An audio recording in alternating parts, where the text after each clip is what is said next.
ఏడాదిన వర్షాలు వరదలు విస్తరిస్తున్నాయి. నైరుతి రుతుపవనాలు అటు ఈశాన్య రాష్ట్రాలను ముంచెత్తుతున్నాయి. అసోం, మహారాష్ట్రలో భారీ వర్షాలు పడుతూ ఉంటే ఢిల్లీలో ఇప్పుడిప్పుడే వానలు ప్రారంభమయ్యాయి.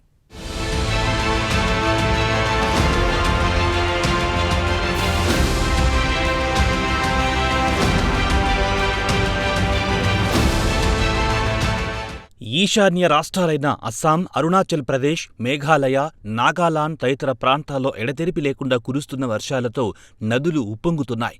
పలు ప్రాంతాలు జలమయమయ్యాయి. వరదల కారణంగా రవాణా, సాధారణ జనజీవనం తీవ్రంగా దెబ్బతింది. దేశ ఆర్థిక రాజధాని ముంబైలో రాత్రి నుంచి భారీ వర్షాలు కురుస్తున్నాయి. ఢిల్లీ నగరంలో పలు ప్రాంతాల్లో 4 గంటల్లోనే 100 మిల్లీమీటర్లకు పైగా వర్షపాతం నమోదయ్యింది. లోతట్టు ప్రాంతాలు జలమయమవగా రహదారులపై నీరు నిలిచి ట్రాఫిక్ అంతరాయం ఏర్పడింది.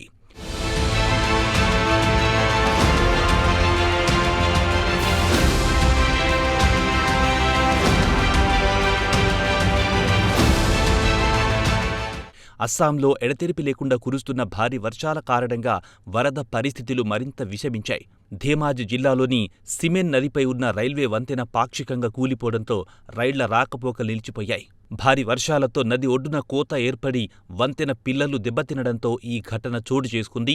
వంతెన దెబ్బతినడంతో ఆర్చిపథార్, సిమెన్, చపారి స్టేషన్ల మధ్య పలు రైళ్ల సర్వీసులను తాత్కాలికంగా నిలిపివేశారు. ముర్కోంగ్ సెలెగ్, సిలాఫతార్ మార్గంలో రైళ్లను రద్దు చేయగా ప్రయాణికుల కోసం ప్రత్యామ్నాయ బస్సు సర్వీసులను ఏర్పాటు చేశారు.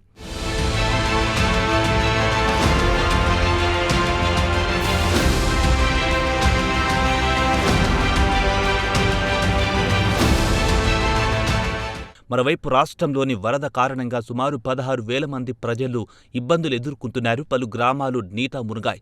రహదారులు, కమ్యూనికేషన్ వ్యవస్థలు దెబ్బతినడంతో సహాయక చర్యలను అధికారులు ముమ్మరం చేశారు.